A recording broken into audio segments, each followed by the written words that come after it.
Cadê o convite para o André, para aceitar o André aqui?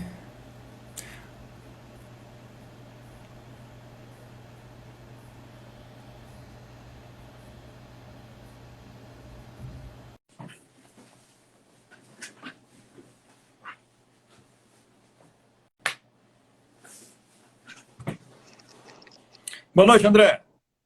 Boa noite, meu cara, tudo bom? Tudo bem? Prazer em te ver por aqui. Bom revelo. Eu vou aumentar aqui um pouco o volume, o pessoal já está entrando. E aí, tudo bem? Tudo e você, como é que vai aí a vida em Vitória? Fazendo pauta até agora, tá tudo ótimo. Agora há pouco. É, Tentando nos como é que estão, adaptar com essa pauta virtual. como é que estão se virando aí com essas novas realidades aí? A gente tá. Eu tenho feito algumas pautas, mantido minha pauta como eu sempre mantive, mas para a gente Hum, aprender como é que funciona, despachar o que for possível, com as partes junto, decidir o que fazer, se vai instruir, se não vai, se vai. Enfim, isso. então estamos nos adaptando para não deixar o processo parado. Amanhã a gente vai fazer uma live aqui para debater essas novas tecnologias, o que a gente vai fazer. Mas tá indo, né? Fazer o quê, né? Paraná tá como? Estão fazendo audiência? Então, na verdade, recomeça na semana que vem, né? Hum. Agora o Dr. Braulio, que é o juiz designado no CNJ, né? Você conhece ele é daqui de Curitiba. O Braulio é pioneiro em audiência virtual, inclusive. Pioneiro, exatamente. Por isso que ele foi escolhido até pelo CNJ para cuidar dessa parte. E ele tem auxiliado bastante os magistrados aqui, sabe? Agora, o que a gente sente falta, eu sou da Associação dos Advogados aqui, da OAB também, mas o que a gente sente falta é um normativo que seja unificado, sabe? Então, é uma dificuldade que, inclusive, a própria Matra aqui do Paraná também se ressente, não só os advogados, sabe? Porque inexiste uma normatividade, um normativo que unifique os procedimentos para todas as varas, para todos os juízes, para todas as situações. Agora, uma A gente tem que situação. debater isso, né? Hum. Pela primeira vez, Cássio, a gente tá se baseando na realidade para construir alguma coisa. Normalmente a gente constrói alguma coisa para a realidade se adaptar, E né? em E caráter essa emergencial ainda, né? na verdade, a melhor metáfora que eu ouvi sobre o tema foi de um colega nosso aí, eu até nem lembro quem que foi que falou, numa dessas, o doutor Fábio Minardi aí, meu sócio, entrou mandando um abraço para você. A melhor metáfora que eu vi sobre esse momento que a gente está vivendo foi eu não lembro se ele era um juiz, um advogado, mas ele falou, olha, a gente está trocando os quatro pneus do carro com ele em movimento. Eu vi uma Então, pesquisadora falando isso. Uma pesquisadora de é, saúde aí. isso. Exatamente. Então, ou seja, a gente tá abastecendo o avião em pleno voo, sabe? É bem isso mesmo. Então, é, eu acho que não é. O que a gente não pode é refutar, né? O que a Uhum. gente não pode é refutar a solução, porque é uma solução que é útil, que já se mostrou útil para a sociedade, para o jurisdicionado, né? Não tem o menor cabimento você ter uma audiência inicial ou uma audiência de encerramento de instrução, por exemplo, que seja feita presencialmente, né? O deslocamento, não só nesse momento, mas o deslocamento em geral, você põe mais carro na rua, quer dizer, a pessoa entra, fica 5 minutos e vai embora, né? É. Então, se a gente pudesse adaptar, eu acho que com essa acelerada que deu, né? Esse novo momento, ele fez acelerar essas situações. Então, Exatamente. é algo que Mas, enfim, esse é o papo de amanhã, às 18 horas. O Cadu, que vai conversar comigo, está aqui também, advogado aqui de Vitória, professor. E hoje vamos sabe falar de tudo. CLT. Deixa eu primeiro agradecer. Eu vi que o Juliano Girardello já entrou. Ele que nos uniu para fazer essa Tá live. aí Ele mandou também. mensagem para mim, para você. Ó, você tem que falar, seu assunto é muito próximo.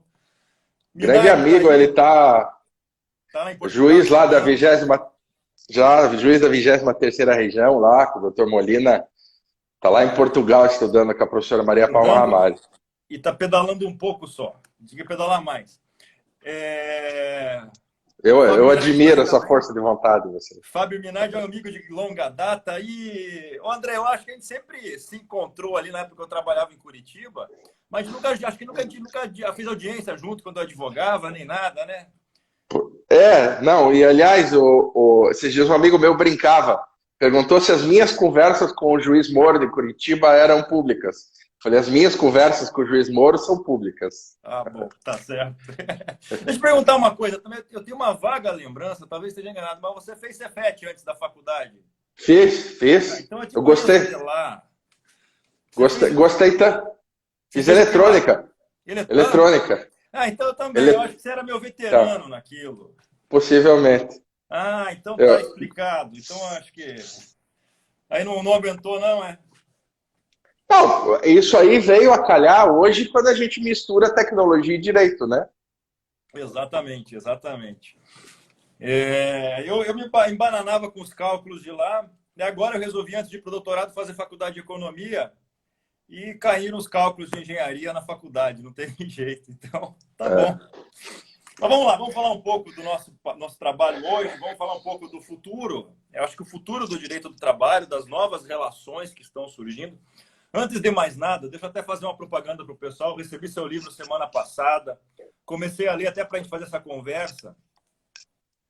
A intermediação de trabalho via plataformas digital. Eu achando que ia ser um livro, aquelas teses de doutorado maçantes. Pelo contrário, seu livro é sensacional, não só pela leitura Obrigado. ser uma leitura fluida, boa de ler, agradável de ler, como pela profundidade, pela técnica.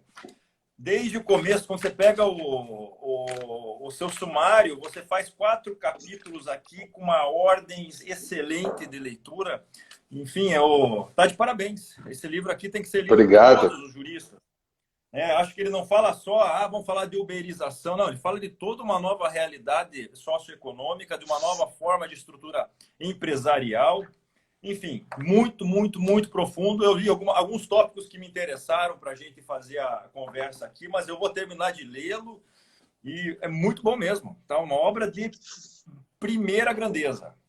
Obrigado. Deixa eu Olha, falar uma uma outra passagem, coisa, agora Cássio. eu vou ficar nervoso, meu chefe está aqui. Isso. Pô. Cássio, é o seguinte, olha, para quem quiser recomendar essa live para uma outra pessoa, é só apertar aqui ó, no aviãozinho, ó. Você aperta aqui no aviãozinho e daí sugere e vai para essa outra pessoa também. Muita gente que eu conheço, muito obrigado por terem vindo. Vamos conversar. Já que o chefe está aqui, eu vou ficar nervoso. O chefe é o Raul Assad, de Curitiba. André, vamos conversar falando um pouco. Eu acho que não tem como começar de outro jeito do que senão pela CLT. CLT é muito combalida por alguns, muito defendida por outros. Acho que ela cria uma dicotomia muito grande. Alguns já veem como uma grande salvação para todo trabalhador, outros já veem como um instrumento defasado. Em termos de amplitude, você acha que a CLT... Vou te fazer essa pergunta para a gente começar um debate. A CLT ela consegue albergar toda essa gama de trabalhadores, de setores econômicos que nós temos nesse país bastante diversificado?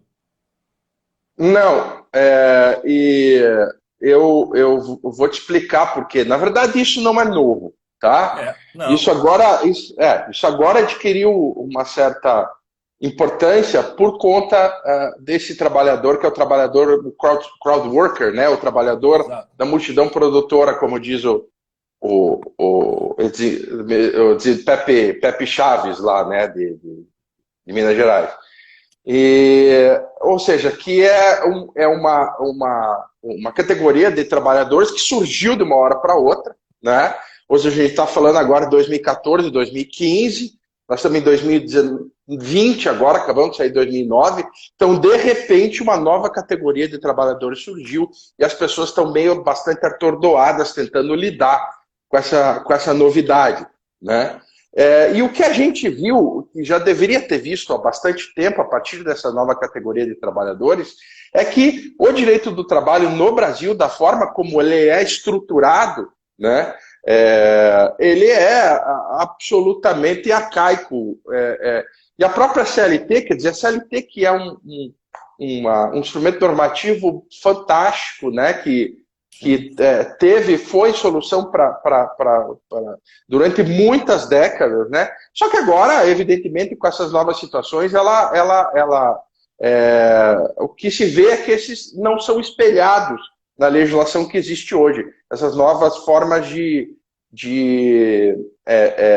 essas novas formas de relação de trabalho.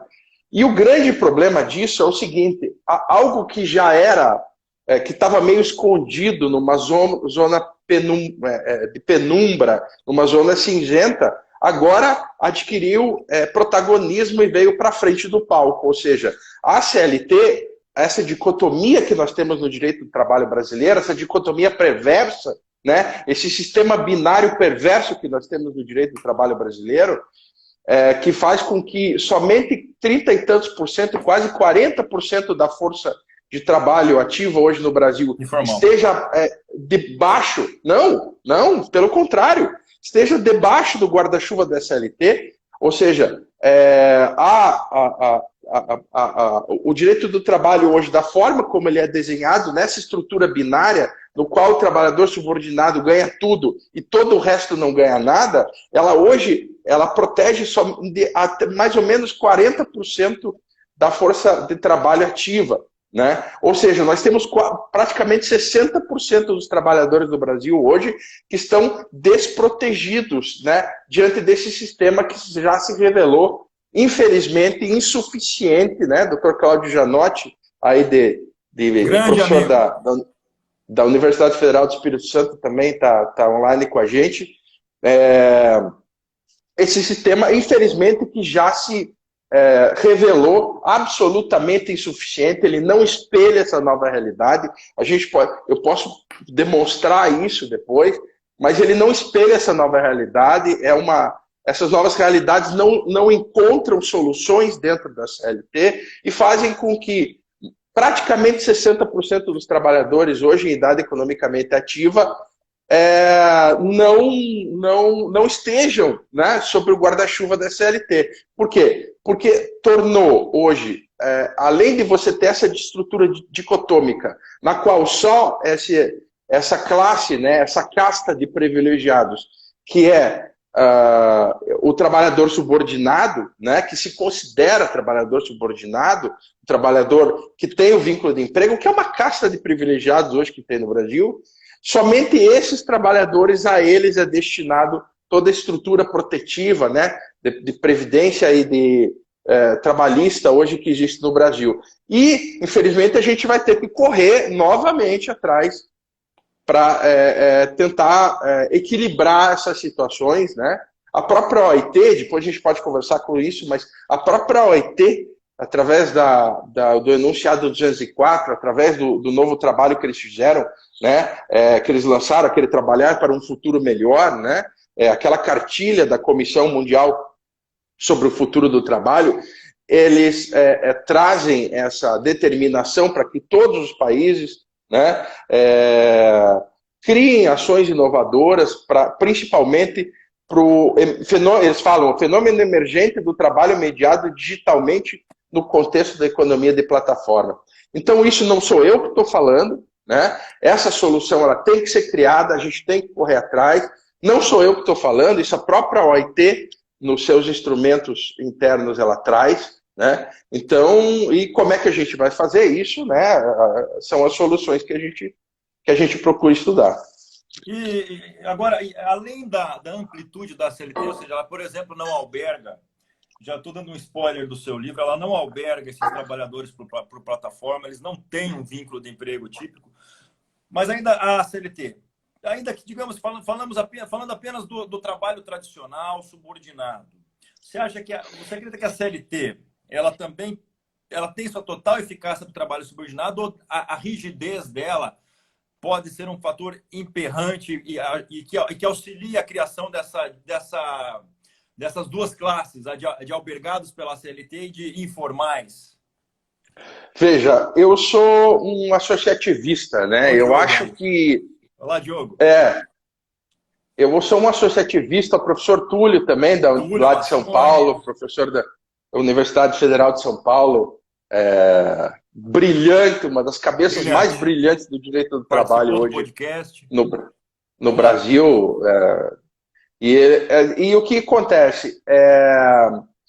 Eu acho o seguinte, eu sou associativista, eu acho que as coisas têm que ser solucionadas entre as partes. Eu sou um privatista. Lamentavelmente, hoje, nós temos essa sanha por codificação no Brasil, por achar que tudo tem que ser resolvido pela lei. Dependemos né? da lei. E depois a gente decide ainda se vai aplicar a lei ou não, né? Se ela pega ou não pega. Exatamente. Lei, então, eu já não quero. Com colegas ontem, estava discutindo ontem essa questão não só a questão isso é um reflexo, uma coisa é reflexo da outra, né?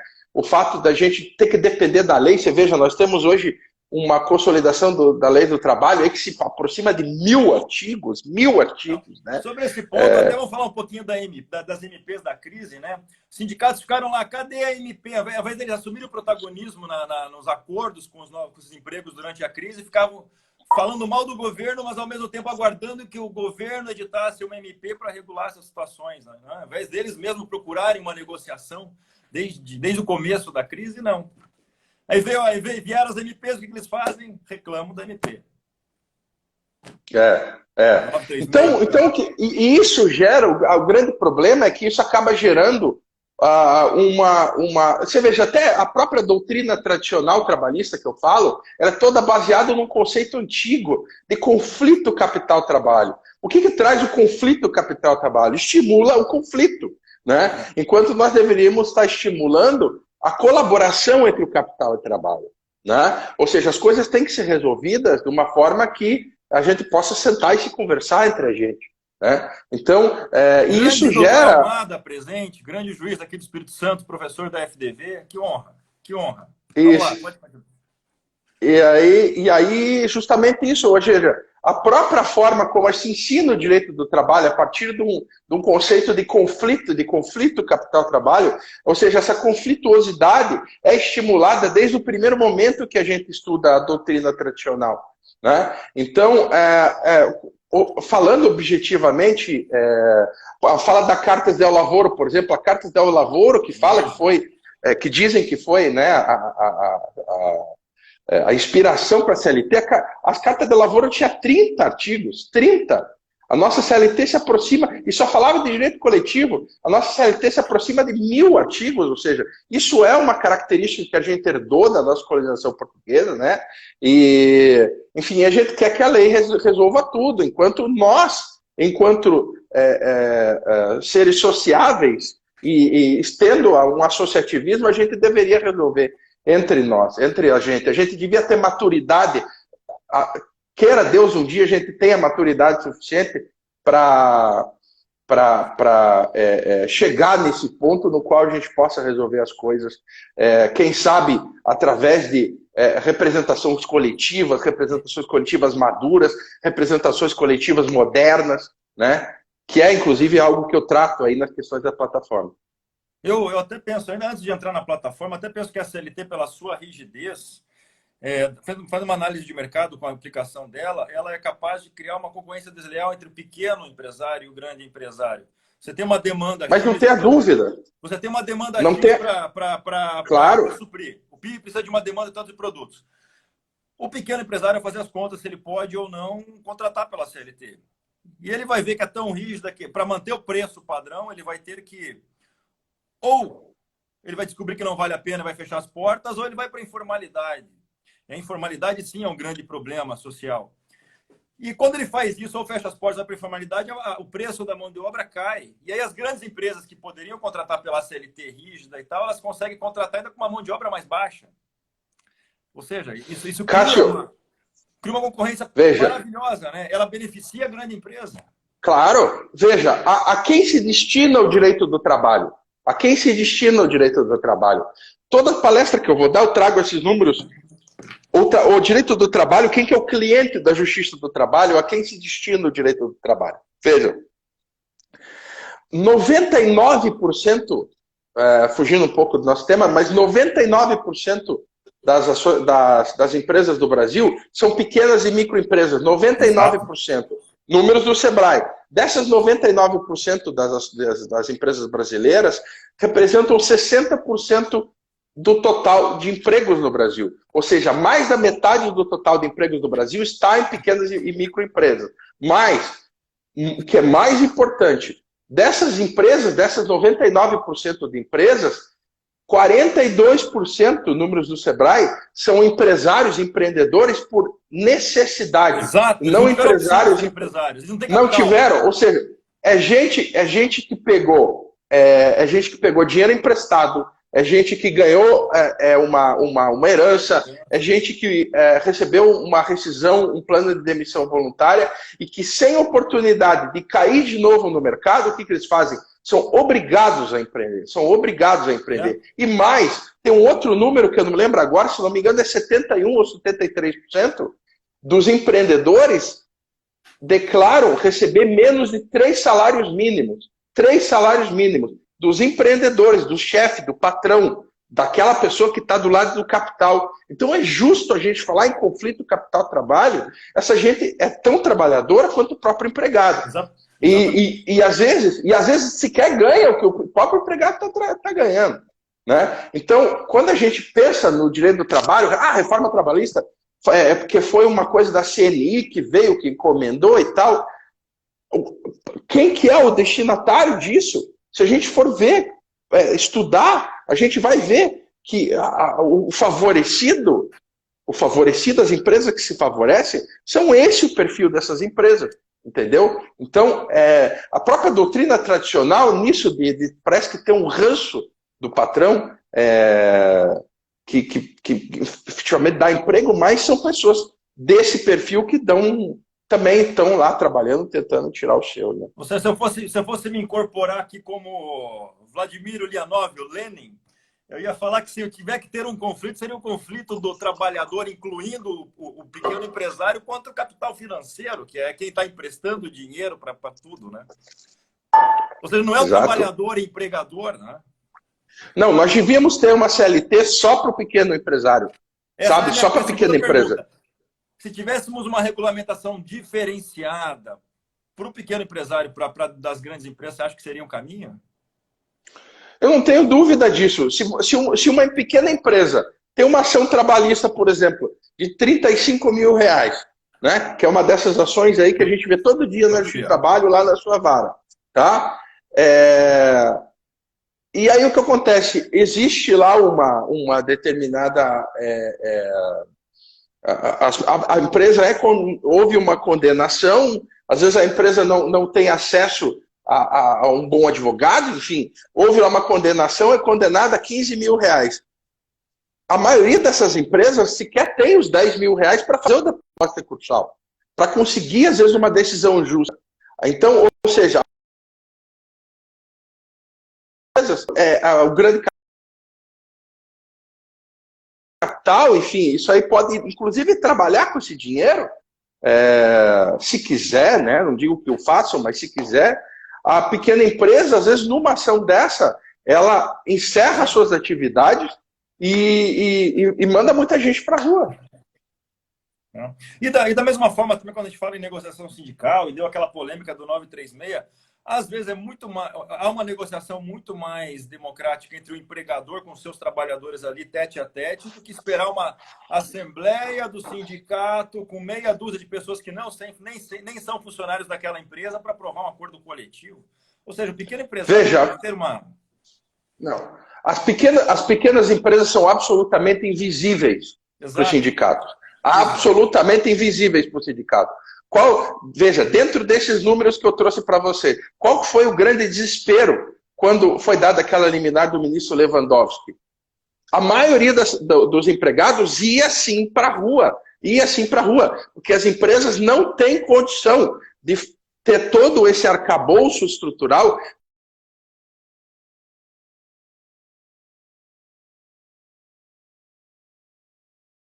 Vocês... Porque essas empresas são absolutamente invisíveis. E detalhe, tem mais um detalhe. Vamos lembrar, está lá no 617, acho que da CLT, se o sindicato não responde, vai para a federação, vai para a confederação, existem tantos prazos, respondendo todos os prazos, depois vai para o Vaticano, vai para o Tribunal de Haia, né? Intergaláctico, e daí o que acontece? Eles acham a cura para o coronavírus e todo mundo foi para a rua, quer dizer. Então, o que se pretendeu fazer, e lembrando, é só para aquela pequena faixa de R$ 1.000 a R$ 3.000, os demais todos precisam sim do contrato coletivo, da negociação coletiva, né? Então, para essa pequena faixa, o que se precisou era agilidade, agilidade. E outra coisa, temos que parar de tratar empregado, tá, como se fosse silvícola. Exato. Entendeu? Pô, se o empregado e o patrão não puderem sentar e ver, trabalhar com cooperação, de forma cooperativa, para tentar manter a empresa funcionando, para que daqui a 2 meses, ali na frente, a gente volte e retorne com as nossas atividades, aí, por favor, né?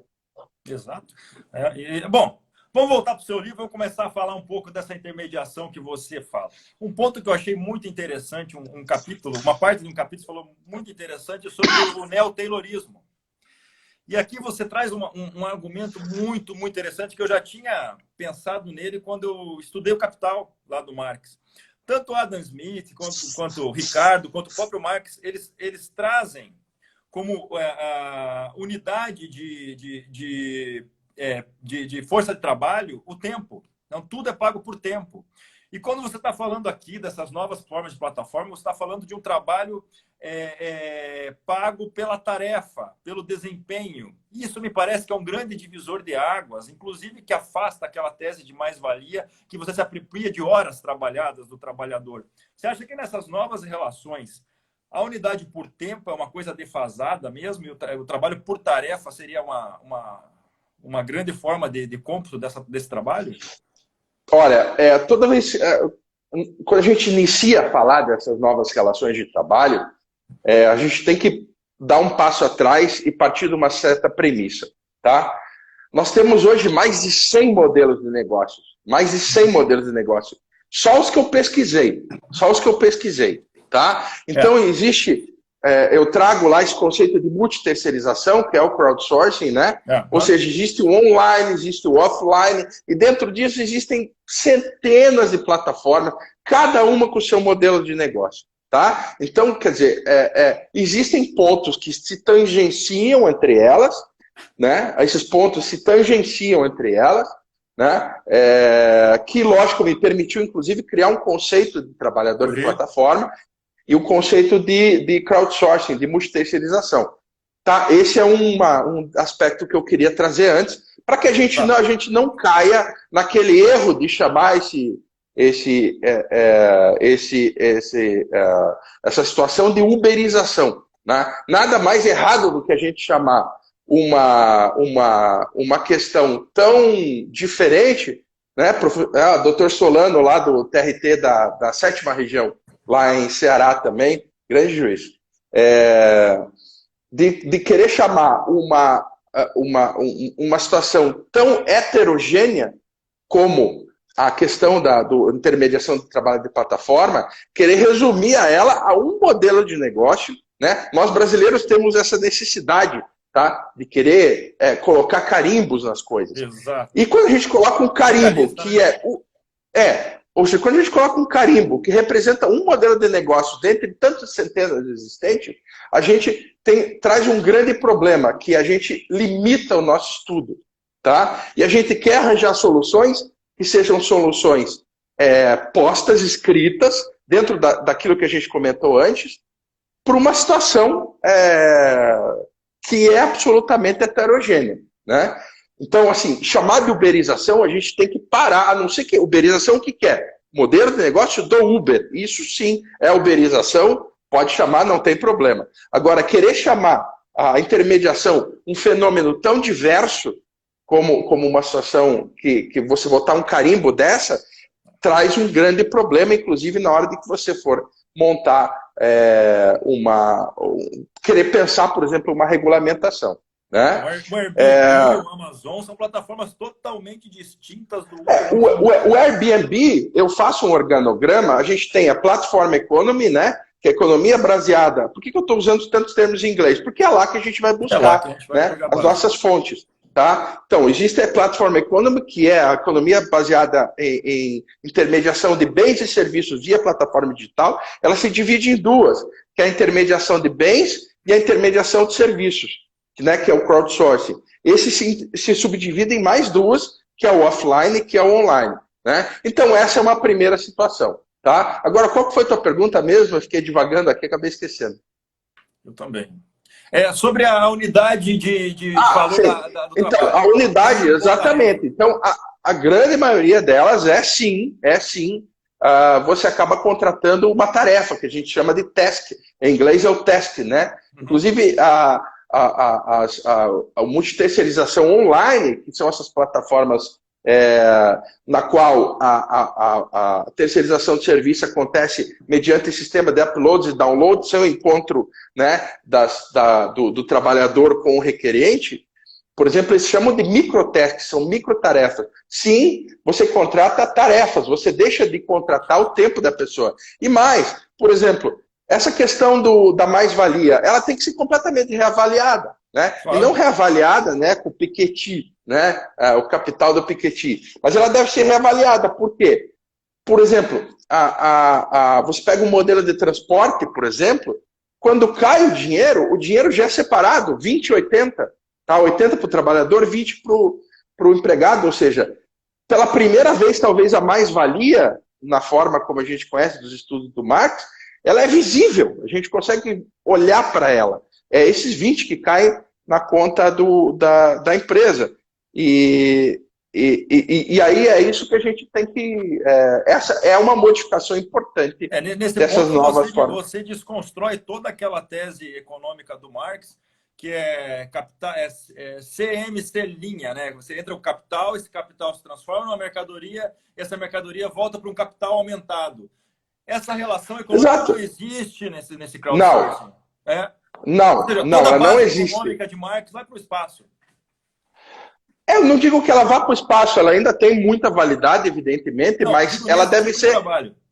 Ela deve ser revista. Ela deve ser revista. Tá? Eu confesso que eu não parei para pensar, eu até tenho um artigo escrito, mas ele não tem, talvez, a devida profundidade acadêmica, mas ela deve ser revista, isso é fato. Isso é fato, por quê? Porque a partir do momento que a pessoa trabalha, automaticamente o dinheiro do requerente se desmonta, ele sequer entra para a plataforma, em muitos modelos de negócio, ele já se desmonta 80-20, você deve repensar isso aí na condição de...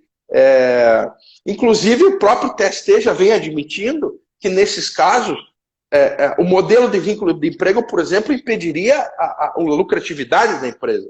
Né? O que iria contra o próprio artigo 170 da Constituição Federal. Ou seja, ele desconstrói, ele desconsidera o que está escrito no artigo 3º Isso é interessantíssimo, é algo absolutamente novo. Ele desconsidera o que está escrito no artigo 3º da CLT para trazer um novo argumento. Entendeu? Que é um argumento que eu uso até no meu livro. Ou seja, se eu puder explicar, Cássio, sempre para tomar o tempo, manda ver. Veja, o que acontece? Qual foi o argumento que o TST usou lá atrás na questão do salão parceiro e que se aplica agora também? Tá? Ou seja,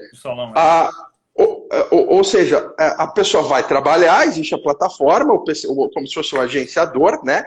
Fica 20% para essa intermediação, pelo serviço de intermediação, e 80% para o trabalhador. Né? Caso isso caia num modelo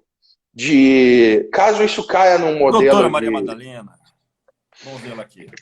Caso isso caia num modelo de vínculo de emprego, o que acontece? Automaticamente é devido pela empresa, ela tem que recolher sobre os 20 dos 80, sobre esses 80, ela tem que recolher em cima desses 80, fundo de garantia, multa rescisória, rádio, salário, educação, 13º salário, férias, imposto de rendas, INSS, Sistema X, Senai, Sebrae, INCRA, tudo isso dá mais ou menos 65%. Não tem como. Se a gente for pegar, eu apresento essa conta matemática no livro, se a gente pegar esses 65% e for calcular sobre os 80%, dá 50,20%. Ou seja, aquilo que a empresa tem que recolher é o dobro do que ela ganha. Que ela ganha 20%. Mito, é o dobro e meio. São 2 vezes e meia o que ela ganha. Ou seja, não existe modelo de negócio. O modelo de negócio não existe quando nós temos o vínculo de emprego nesse caso. E o TST, lá atrás, já disse, eu vou até ler para eu estou com ele aberto aqui. O que disse o TST? Lá em 2015, e agora vem retomando essa tese. O ganho de comissões, o ganho de comissões no percentual de 60% revela-se totalmente incompatível com a relação empregatícia, ao passo que inviabiliza o lucro da entidade que seria supostamente empregadora. Ou seja, ele não utilizou o artigo 3º. O que ele utilizou? Uma outra fundamentação baseada no modelo de negócio. Então, isso é absolutamente novo, né? E isso traz todo um interesse. E mais uma coisa, eu queria ressaltar desde já, a minha tese não é para servir para que esse trabalhador não tenha direito algum. Exato. A minha tese é para mostrar que esse trabalhador está desprotegido. Está desprotegido. Sim, isso até porque nós comentamos no episódio do Retrabalho Podcast com o Dalegrave, com o Fausto Gaia, que ele está desprotegido. Com base nisso, até puxando um gancho nisso aí, me perdi aqui, peraí. Da desproteção do trabalhador, né? Você está falando. Na verdade, o que você está falando, o que você falou até retira até aquela condição de atividade econômica típica da empresa se tivesse que reconhecer vínculo. Mais do que isso, quando eu falo de remuneração, essa remuneração, por exemplo, vamos pegar o exemplo do trabalhador de Uber que recebe 80% do.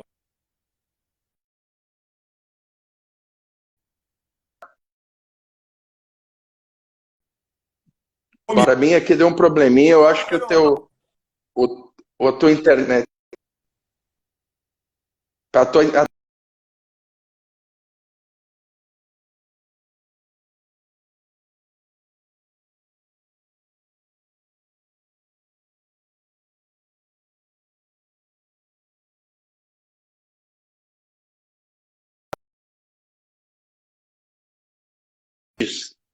Do problema do Covid, antes do problema do Covid, tá? Nós tínhamos. Voltou. Viu, Cássio, o que eu estava contando para eles aqui é o seguinte: a gente não está falando de pouca gente. Antes do problema do Covid, nós tínhamos 5,5 milhões de brasileiros trabalhando nesse tipo de atividade. Ano passado, em 2019, 19 milhões de pessoas, de alguma forma, ganharam dinheiro através da economia de plataforma. 19 milhões de pessoas, 10% de toda a população brasileira. Tá? Então, 5,5 milhões, se essas pessoas fossem reunidas numa só folha de pagamento, isso seria quanto?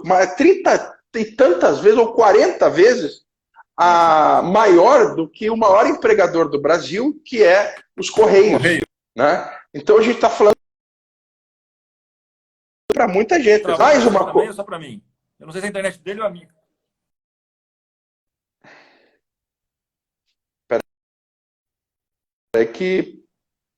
Outra coisa, e lembrando que essas plataformas, essa relação triangular, ela não é só importante para o requerente enquanto consumidor e para o trabalhador enquanto pessoa que precisa tirar o seu sustento. Ela é importante também, no caso da plataforma de entrega, para os próprios restaurantes. E isso ficou muito demonstrado agora.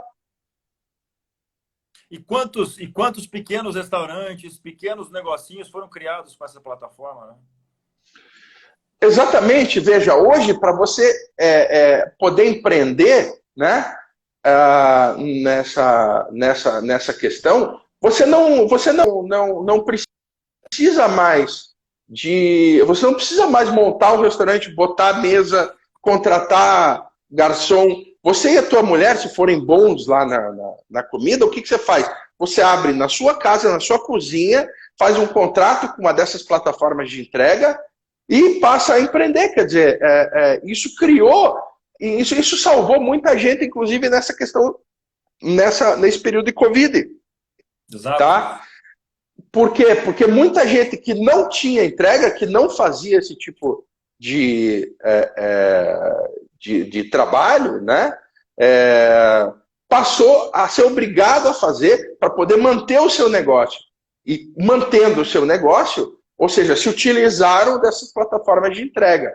O que eu quero dizer com isso? Mais uma vez, eu não estou defendendo a ausência total de direitos, a exploração, não é isso. O fato é que a nossa lei trabalhista é tão ruim, ela é tão arcaica, tão antiga, e mais, vou falar mais, uma crítica, né? Uma crítica aí a essa doutrina tradicional de direito do trabalho que busca subordinação em tudo. Tá? Eu até falo, tem alguns aí, está sendo, enfim, a gente vê aí organizados aí diversos debates e tal, congressos, que na verdade deviam ser chamados de, você sabe o que é ludista, né? O ludista quem era? Os ludistas eram aquelas gangues organizadas na época da primeira Revolução Industrial, que ao verem as máquinas substituindo as pessoas, eles montavam lá uma gangue, né? E iam até as empresas e pegavam pedaços de barras de ferro para quebrar essas máquinas, porque essas máquinas estavam tomando... Então eles eram as pessoas que iam contra a tecnologia. Eles pegavam as barras e quebravam essas máquinas na primeira Revolução Industrial. Agora, na quarta Revolução Industrial, nós temos os neoludistas, tá? E nós temos os neoludistas acadêmicos, que sabe, que parece que querem acabar com a tecnologia, que acham que a tecnologia vem e querem tentar enquadrar, porque você tentar enquadrar essas novas formas de trabalho, tá? Na legislação que já existe, é a mesma coisa que você pegar aquele brinquedo redondo e tentar encaixar ele no buraco quadrado. Sabe o que é? Eu faço a analogia, você pegar um motor de um Porsche e colocar num Fusca. Uhum. Não vai dar certo. Não vai funcionar. Pegar um motor novo, moderno, e colocar numa carcaça, num chassi de um Fusquinha. Veja, a melhor metáfora que eu ouvi sobre esse tema foi da professora Caroline Tupinambá, lá do Rio de Janeiro. Ela falou o seguinte, ela falou, olha, o discurso de padronização, esse discurso que nós temos hoje, o direito do trabalho, o que ele é? O direito do trabalho, ele é o direito do casamento. O direito do trabalho é o direito do casamento com comunhão de bens. Tá?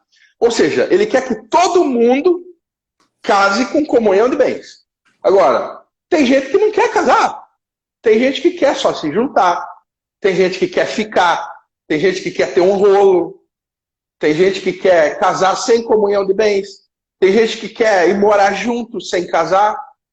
Entendeu? E o direito do trabalho enxerga todo mundo como se fosse casado com comunhão de bens. E ele quer impor a todas essas relações, que na verdade a relação de trabalho é quase que uma relação de casamento, ele quer impor a todas essas relações o padrão do casamento com comunhão de bens. Ele quer forçar que as pessoas se casem com comunhão de bens.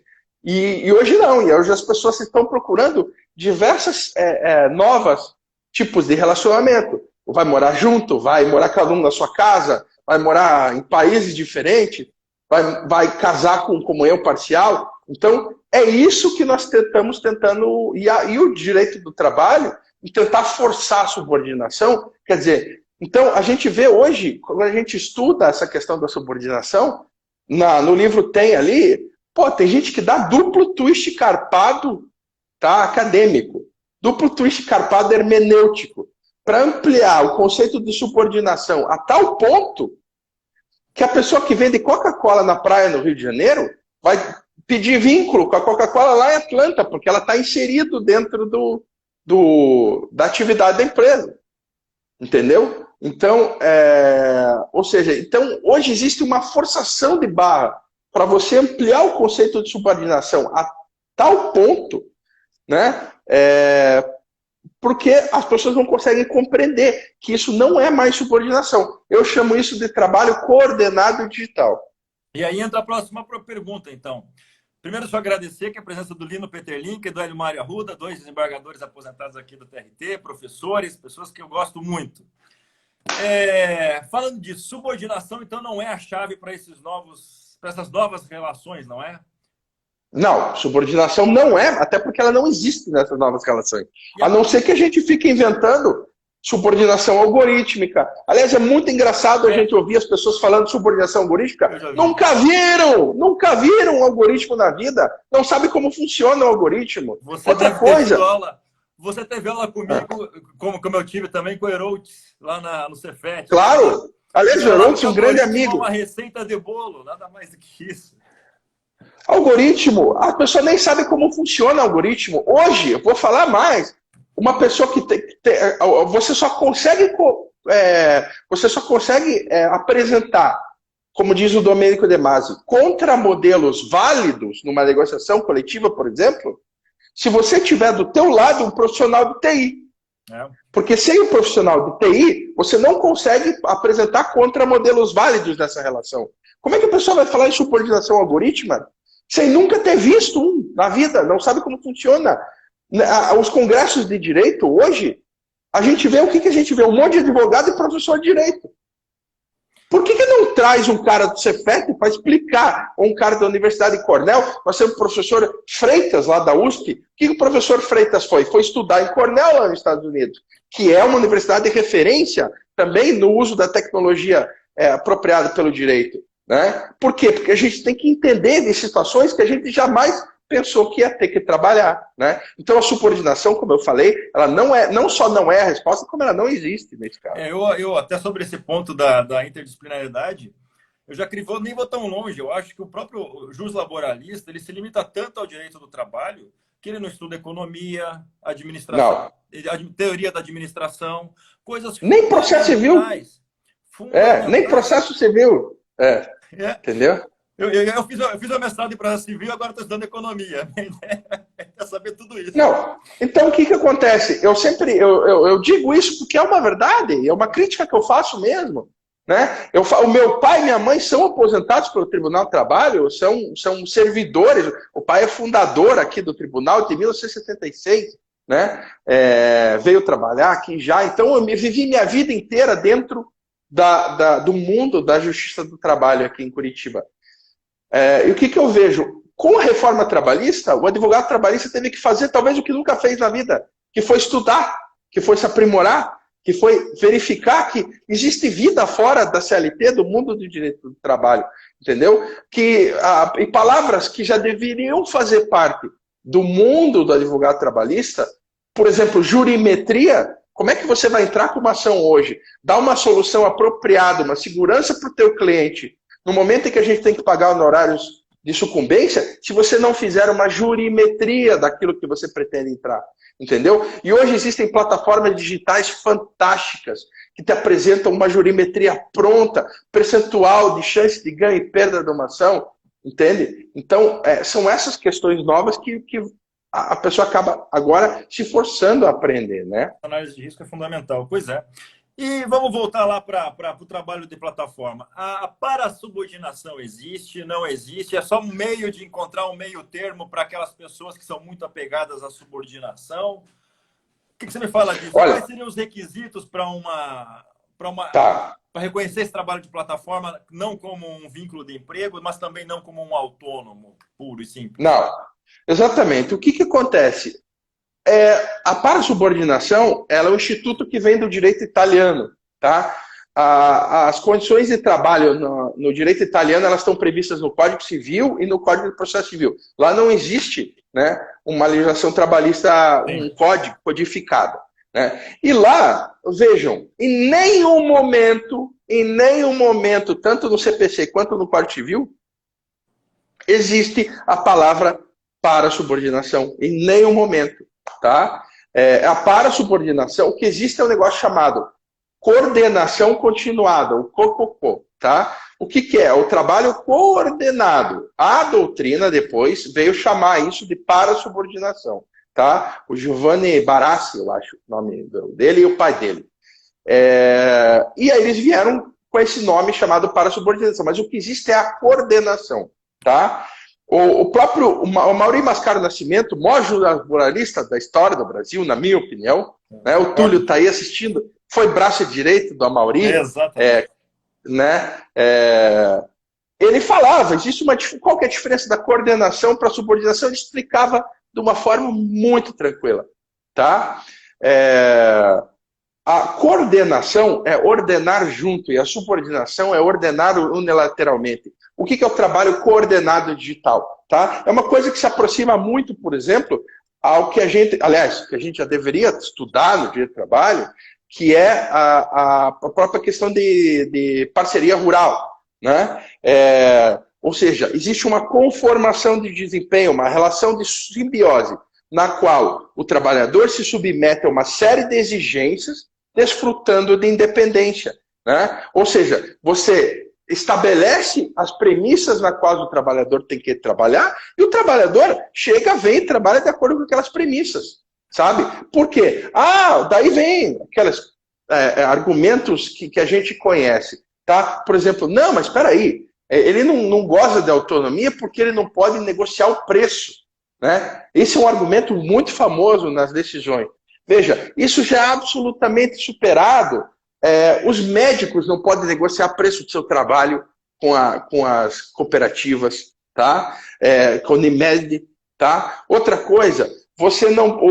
A lei de representação comercial de 1965, Cássio, ela poderia, já dizia lá no seu artigo 29, o representante não poderá conceder abatimentos, descontos ou agir, e deverá agir de acordo com as instruções dos representados. Ou seja, isso é absolutamente já superado há muitos anos, mas agora parece que as pessoas vêm se prendendo, né? Onde elas conseguem para tentar ampliar o paradigma. Entendeu? Exatamente. Ou seja, não, é muito mais fácil você tentar dizer que o capital se modifica para continuar explorando, que é outro argumento bastante, do que você mudar a tua cabeça e tentar. O professor Carlinhos Tupinambá falou outra coisa também, que eu achei interessante.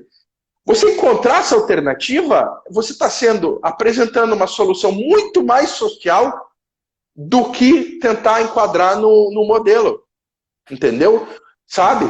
Lógico, a gente se empolga, né? Mas são situações que a gente lê no dia a dia que a gente gosta de trazer. Bom, para encerrar, que o nosso tempo também é limitado aqui no Instagram. Quanto tempo a gente tem aí? Tem 7 minutos. 7 minutos. A intermediação, você mesmo disse que ela não tem hoje a proteção. O que deveria ser feito para esse trabalhador ou para esse prestador de serviço ter algum tipo de proteção, já que não é CLT? E quando há um reconhecimento de autônomo, é como se lavar as mãos e não dar proteção nenhuma para ele. Exatamente. Não, lavar a mão não é. Na verdade, a gente fica igual o ministro lá do TST, que ao julgar a primeira ação do aplicativo de transporte, todo choroso, todo lamentoso de não poder dar a proteção adequada ao trabalhador, falar, infelizmente, não existe legislação, a gente não tem o que fazer, eu não dou o vínculo. Né? O que acontece? Qual que é a minha sugestão? A minha sugestão é, você tem que definir 4 pressupostos na lei e deixar o resto para negociação coletiva. Porque são, que nem eu falo, existem mais de 100 modelos de plataforma. Agora, 4 pressupostos devem existir. Tá? Primeiro, a relação deve ser triangular entre a plataforma, o trabalhador da multidão e os requerentes. Tá? Segundo, são 5 pressupostos, na verdade. Essa relação deve ser virtual. Ela deve ser virtual. Tá? Por quê? Porque você não pode, porque senão há uma transferência. A pessoa, para querer se enquadrar nessa nova legislação, ela simplesmente transfere. Terceiro, tem que existir uma conexão direta entre o requerente e o trabalhador da plataforma online. E a plataforma deve ser só um sistema de conexão entre eles. Tá? Ou seja, isso deve ser definido. Por que é importante? Porque para que empresas que já fazem a terceirização tradicional, simplesmente não transfiram isso para uma plataforma online e queiram dizer que é crowdsourcing. Por quê? Porque a própria definição do crowdsourcing, ou seja, da multiterceirização, ela diz o seguinte, que o que é efetivo? Eu vou dar o meu conceito de multiterceirização para que você entenda. Terceirizar uma atividade a um trabalhador, pessoa física, inserida a um grupo, isso é muito importante, inserida a um grupo de pessoas indefinidos, esse grupo tem que ser indefinido, porque senão é... Exatamente, ou seja, porque senão ela é uma terceirização direcionada, tá? É um grupo de pessoas indefinidos conectados a uma mesma plataforma individual, virtual, sobre a forma de chamada aberta, porque se for direcionada é terceirização, não é multiterceirização, tá? Em uma relação triangular intermediada online por essa plataforma, ou seja, tem que ser uma intermediação, porque se não for intermediação, o empregado é dela, tá? Que visa o contato direto entre trabalhador e requerente, sendo que essa relação é de natureza onerosa, descontínua e realizada com contato virtual ou pessoal. Tá? Você, estabelecendo esses 4 pressupostos que estão misturados nesse conceito, cada situação, cada modelo de negócio vai exigir uma resposta própria. Tá? A gente falava esses dias, rapidinho aqui, por exemplo, fala-se Uber, não, porque eles definem salário, definem preço, porque a pessoa não pode baixar de 4,7, senão a pessoa cai fora. Aí o que acontece? Foi lançado aí mais para o norte do Brasil, uma plataforma chamada Urbano Norte. Sabe como é que funciona essa plataforma, Cássio? O trabalhador, você perdeu o seu emprego, você não está achando emprego, o que você faz?